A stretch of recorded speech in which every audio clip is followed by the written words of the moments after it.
بسم اللہ الرحمن الرحیم نحمدہ ونصلی ونسلم علی رسول الکریم۔ تمام سننے اور دیکھنے والوں کو السلام علیکم ورحمۃ اللہ وبرکاتہ۔ آپ کی دعاؤں کا بہت بہت شکریہ۔ کچھ دنوں سے علیل ہوں، اس لیے حاضر خدمت نہیں ہو سکا۔ کل مفتی تصدق حسین صاحب نے دعا کی اپیل کی، آپ نے بہت ساری دعائیں دیں، اللہ تعالیٰ آپ کو جزائے خیر عطا فرمائے۔ کل جو پنڈی میں واقعہ ہوا، پی ٹی آئی احتجاج سے بری ہونے والے ملزمان کو پولیس نے پھر گرفتار کر لیا۔ جج ابوالاسناد کی عدالت میں یہ افراد پیش کیے گئے۔ آج 15 تاریخ ہے، 22 دن بعد، اور یہ وہ غریب مزدور کارکن تھے جو 24 کے احتجاج سے پہلے ہی گھروں سے اٹھا لیے گئے، کوئی ریڑھی سے پکڑ لیا، وہ کہیں سے گنتی پوری کرنی ہوتی ہے اپنی۔ کئی دن تک وہ، اب 21-22 دن ہو گئے ہیں وہ جیلوں میں، بلکہ تھانوں کے عقوبت خانوں میں تھے۔ انہیں شناخت کے لیے پیش کیا گیا۔ شناخت کون کرتا ان کی؟ پکڑا کس نے ہے؟ کس کو پتہ ہے، کس کو نہیں پتہ ہے، کون ہے بیچارے؟ اور جاننے والوں کو تو سب کو پتہ ہے کہ یہ بے گناہ ہیں، مزدور ہیں، ان کا کوئی تعلق بھی نہیں احتجاج سے۔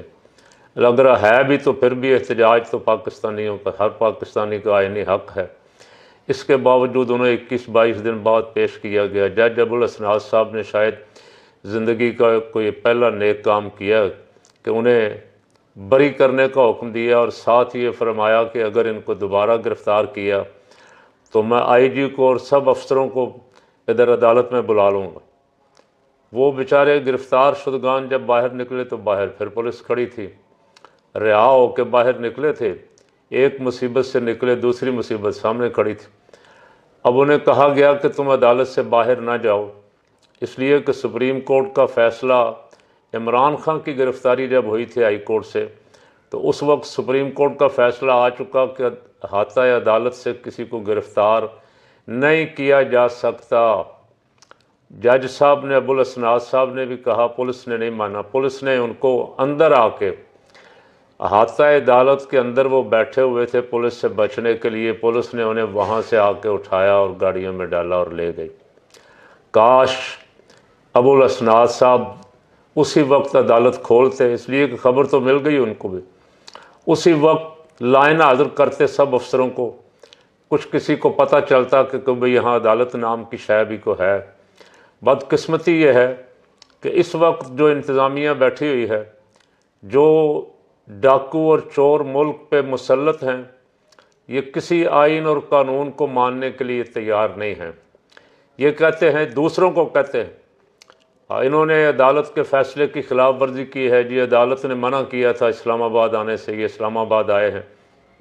تو عدالت نے کہا ہم نے تو تمہیں بھی منع کیا تھا کہ لوگوں کا کاروبار متاثر نہ ہو، روڈ بند نہ ہو۔ تم نے روڈ تو 3 دن پہلے 24 نومبر سے 3 دن پہلے روڈ تو تم نے خود سب بند کر لیے، حتیٰ کہ ہمارا راستہ بھی آنے جانے کا بند ہو گیا، یہ جج نے کہا۔ لیکن جج صاحب، آپ نے پھر ان روڈ بند کرنے والوں کے خلاف کوئی کارروائی بھی کی؟ جواب نفی میں ہے۔ ابوالاسناد صاحب، آپ نے ان کارکنوں کو دوبارہ گرفتار کرنے والی پولیس کے خلاف کوئی کارروائی کی؟ جناب، جواب نفی میں ہے۔ اور یہ کام شروع ہوا ہے سپریم کورٹ سے۔ قاضی صاحب سپریم کورٹ میں موجود تھے۔ آئین میں یہ طے ہے کہ جو اسمبلی ٹوٹے گی 90 دن کے اندر اندر اس کے انتخابات لازمی کروانے ہیں، آئینی ریکوائرمنٹ۔ 2 اسمبلیاں خیبر پختونخوا پنجاب کی اسمبلیاں ٹوٹیں، لیکن اس کے الیکشن نہیں کروائے گئے، اور جو قابض تھے جن کو بنایا گیا تھا نگران، انہوں نے کہا ہم نہیں کرواتے۔ سپریم کورٹ نے ان کو فٹے منہ بھی نہیں کہا۔ اگر سپریم کورٹ کو تھوڑا سا بھی قدم اٹھائے قانون کی، آئین کی خلاف ورزی کرنے والوں کے خلاف، تو کسی کی جرت نہیں ہے کہ کوئی اس طرح کی نافرمانی کر سکے، اس طرح کی لاقانونیت کا دورہ ہو جائے۔ لیکن سپریم کورٹ نے ان کو نہیں پوچھا۔ پھر وفاق کی اسمبلی جب ڈیزالو کی گئی تو اس کے انتخابات بھی انہوں نے کہا مرضی سے کروائیں گے۔ اس وقت بھی پوچھا ان کو نہیں گیا کہ لیٹ کیوں کر رہے ہو۔ وہ سپریم کورٹ نے فیصلہ دیا الیکشن کروانے کا، لیکن یہ سارا کچھ طے تھا کہ الیکشن اس طرح کے کروانے ہیں جس طرح کے کروائے گئے 47 والے الیکشن۔ اب 47 پہ جو بیٹھے ہوئے ہیں وہ کہتے ہیں ہمارا ہر آرڈر تسلیم کرو۔ وہ نہ تو مذاکرات کے لیے تیار ہیں، نہ معاملات حل کرنے کے لیے تیار ہیں، نہ مینڈیٹ واپس کرنے کے لیے تیار ہیں۔ اور یہاں ڈی چوک میں انہوں نے، محسن نقوی نے خود اعلان کر کے کہ ہم گولی اگر چلائیں گے تو 5 منٹ کے اندر اندر صفایا ہو جائے گا، اور پھر گولی چل گئی۔ اب لوگ پوچھتے ہیں گولی کس نے چلائی، کیوں چلائی؟ تو بھائی ٹی وی پہ ساری ویڈیو موجود ہیں، گواہ موجود ہیں، کس نے چلائی، کس نے آرڈر دیا؟ وزیر داخلہ نے، اس کے ساتھ وزیر اطلاعات نے۔ لیکن ہو کیا رہا ہے؟ وہ الٹا لاشوں کا اور شہیدوں کا مذاق اڑا رہے ہیں۔ آج پی ٹی آئی نے یوم شہداء منایا پشاور میں اور ملک کے مختلف علاقوں میں، ان شہداء کو خراج عقیدت پیش کرنے کے لیے دعائیہ تقریب کی۔ پشاور میں بہت بڑا اجتماع تھا، باقی جگہوں پہ بھی، اور مطالبہ بھی کیا کہ جنہوں نے گولی چلانے کا آرڈر دیا ہے ان کو کٹہرے میں لایا جائے۔ لیکن وہ پہلے وہ کئی مہینوں سے کہہ رہے تھے ہم مذاکرات کرنا چاہتے ہیں، خان ہمارے ساتھ مذاکرات نہیں کرتا، خان کہتا میں اسٹیبلشمنٹ سے کروں گا۔ اب انہوں نے کمیٹی بنائی کہ جو مذاکرات کرنا چاہتا کر لو بھائی۔ اب مذاق اڑا رہے ہیں، اب کہہ رہے ہیں دیکھو جی ہماری منتیں کر رہے ہیں، دیکھو جی ہمارے پاؤں پکڑ رہے ہیں۔ اور یہ قیادت جو پی ٹی آئی کی تمہارے ساتھ مذاکرات کی بات کر رہی ہے، یہ قیادت، اس پہ عوام کا اعتماد بھی اٹھ گیا اور خود بانی تحریک انصاف کا اعتماد بھی اٹھ رہا ہے۔ یہ قیادت کمپرومائزڈ ہے، تمہیں اس سے فائدہ اٹھانا چاہیے تھا۔ اگر سیاستدان ہوتے، اگر تم میں کوئی اخلاقیات ہوتی تو تم اس سے فائدہ اٹھا کے فوراً کہتے آؤ بھائی بیٹھ جائیں، بیٹھ کے معاملات حل کریں۔ لیکن اب جس طرح کے بیانات دے رہے ہیں، کوئی اجڑ، کوئی جاہل، کوئی گنوار آدمی بھی اس طرح کے بیانات نہیں دیتا۔ حکومت میں ہیں آپ کا کام ہے معاملات کو ٹھنڈا کرنا، ملک کو آگے لے کے چلنا، آپ کا کام ہے معاملات بیٹھ کے حل کرنا، اور آپ الٹا اشتعال دلا رہے ہیں۔ بھاگے کیوں؟ 26 کو رات کو بھاگ گئے، جوتیاں چھوڑ گئے، گاڑیاں چھوڑ گئے، یہ تانے دے رہے۔ تو اللہ نہ کرے ایسا وقت آئے۔ انہوں نے جواب میں یہ کہا علی امین گنڈا پور نے کہ اس دفعہ ہم بندوق لے کے آئیں گے، گن لے کے آئیں گے، پھر گن اگر چلانی ہے تو گن کا مقابلہ گن سے کرو۔ پھر یہ عطا تارڑ کو کہیں نا ڈی چوک جائے، اگر وہ بھی اسلحہ اٹھا لیں عوام بھی، خدا نہ خواستہ پھر کہہ رہا ہو، اللہ نہ کرے ایسا وقت آئے۔ ابھی کچھ لوگ کچھ نہ کچھ موجود ہیں۔ آج محمود خان اچکزئی کا بیان ہیڈ لائن ہے اخبارات کی، سول نافرمانی تحریک مؤخر کر کے مذاکرات کیے جائیں۔ اچکزئی، محمود خان اچکزئی صاحب نے پھر تجویز دی ہے۔ پی ٹی آئی والوں نے سول نافرمانی کا ابھی اعلان کیا نہیں ہے، لیکن ان کی رائے یہ ہے کہ اعلان کیا جائے۔ 1-2 ڈیٹیں انہوں نے اناؤنس کی تھیں، لیکن پھر میرا خیال ایکسٹینڈ کر دیں کہ ہم سول نافرمانی کی تحریک چلائیں گے اگر حکومت معاملات طے نہیں کرتی، بے گناہ قیدیوں کو چھوڑتی نہیں۔ تو خان صاحب نے کہا کہ بھائی یہ ایسا نہ کریں، آپ بھی نہ کریں، اور حکمرانوں سے بھی کہا ہے کہ آپ بھی کوئی غیرت کھائیں اور مل بیٹھ کے معاملات طے کر لیں۔ لیکن حکمران جانتے ہیں کہ جب ہم بیٹھیں گے تو کچھ دینا پڑے گا، ہمارے ہاتھ میں ہے کچھ نہیں۔ اور اب آہستہ آہستہ ان کے اپنے آدمی، پہلے تو مشاہد حسین سید صاحب بول رہے تھے، شاہد خاقان عباسی بول رہے تھے، سابق گورنر سندھ محمد زبیر بول رہے تھے، اب خرم دستگیر صاحب بھی بول پڑے، سید احمد کرمانی صاحب بھی بول رہے ہیں، ان کے اپنے لوگ بول رہے ہیں۔ جوید لطیف تو روز بڑبڑ کرتا ہے بیٹھ کے، اور یہ نہیں پتہ کیا نہ کیا چاہتا ہے، کبھی وہ اسٹیبلشمنٹ کے خلاف بول رہا ہے، کبھی اپنوں کو کچھ کہہ رہا ہے، اور جب کہیں دیکھتا ہے قابو آنے لگا ہوں تو پھر ادھر ادھر کر کے نکلنے کی کوشش کرتا ہے۔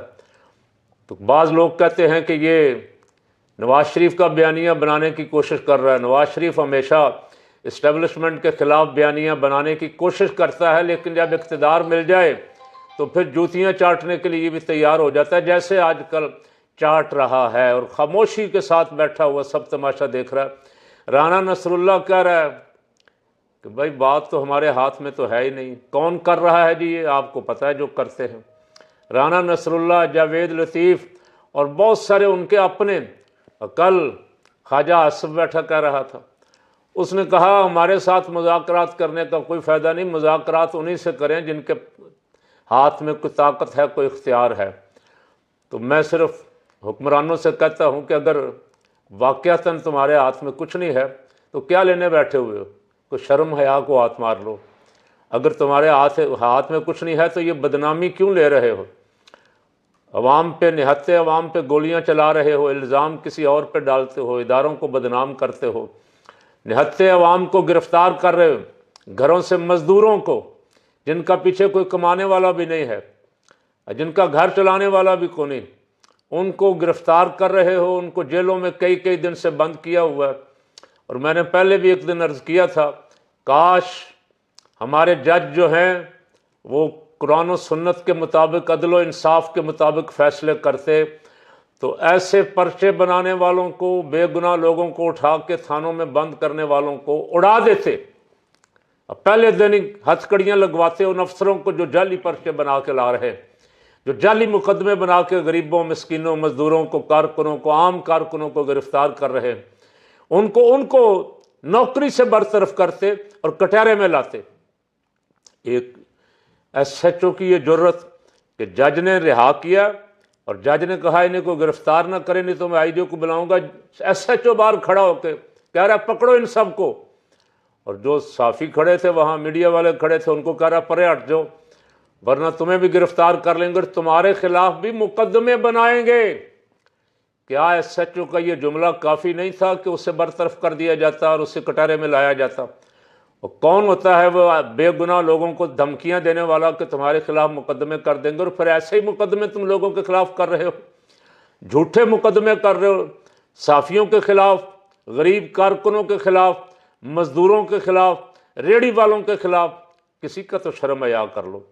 میرے آقا مولا صلی اللہ علیہ وسلم نے فرمایا تھا مظلوم کی بد دعا سے بچو، مظلوم کی بد دعا اور خدا کے درمیان کوئی پردہ نہیں ہے۔ جن کو تم نے گرفتار کیا ہوا ہے، عدالت نے چھوڑا، پھر تم نے گرفتار کر لیا، تو کیا ان کے بچے بد دعا نہیں دے رہے ہوں گے اس ایس ایچ او کو، ان پولیس والوں کو؟ اور پھر ایسے مغرور اور متکبر افسروں کا انجام بھی ہم نے بہت دفعہ دیکھا، لیکن کاش یہ سبق حاصل کریں۔ یہ اس سے سبق حاصل نہیں کرتے۔ آپ یہ تو کوئی حیثیت ہی نہیں ہے، چھوٹے چھوٹے لوگ ہیں۔ یہاں ہم نے بشار الاسد کو بھاگتے نہیں دیکھا، ہم نے حسینہ واجد کو طیارہ لے کے فرار ہوتے نہیں دیکھا۔ یہ سارا کچھ ہمارے اور آپ کے سامنے ہے۔ پھر کرسیوں پہ بیٹھ کے تکبر اور غرور سے بھر جانا اور کسی کا لحاظ نہ کرنا، نہ کسی بوڑھے کا، نہ کسی ضعیف کا، نہ کسی بیمار کا، نہ کسی غریب کا، نہ کسی کارکن کا، نہ کسی مزدور کا، نہ کسی ورکر کا۔ سیاسی ورکر ہیں، احتجاج ان کا حق ہے، لیکن ابھی احتجاج کے لیے نکلے بھی نہیں، گھروں سے اٹھا لیے گئے ہیں اور عدالت انہیں بھی چھڑوا نہیں سکی۔ کل دیکھتے ہیں ابوالحسنات صاحب کیا کرتے ہیں، اپنی زبان پہ قائم رہتے ہیں۔ جو پولیس کے خلاف انہوں نے بیان دیا تھا، ان پولیس والوں کو لائن حاضر کرتے ہیں یہ نہیں کرتے جنہوں نے حکم عدولی بھی کی ہے اور سپریم کورٹ کے فیصلے کی خلاف ورزی بھی کی ہے، عدالت سے لوگوں کو اٹھایا ہے۔ سپریم کورٹ فیصلہ دے چکا ہے کہ عدالت کے ہاتھ عدالت سے کسی کو گرفتار نہیں کیا جا سکتا، اور پھر انہیں تو اسی عدالت نے ابھی بری کیا تھا اور کہا تھا کہ ان کو پکڑنا نہیں۔ یہ پولیس والے نے کس کے آرڈر پہ ان کو پکڑا ہے؟ جج صاحب کو کل دودھ کا دودھ اور پانی کا پانی کرنا چاہیے۔ اگر آپ یہ بھی نہیں کرتے، اپنے حکم پہ عمل درآمد بھی نہیں کروا سکتے، تو پھر چھوڑ دیں یہ عدالتیں اور کرسیاں اور گھروں پہ جائیں۔ کس لیے عوام کے پیسوں کا، عوام کے ٹیکسوں کے پیسے کو ضائع کر رہے ہو، تنخواہیں لے لے کے اور مراعات لے لے کے؟ اگر تم انصاف بھی نہیں کر سکتے تو اللہ تعالیٰ عدل و انصاف کی توفیق عطا فرمائے ہمارے حکمرانوں کو۔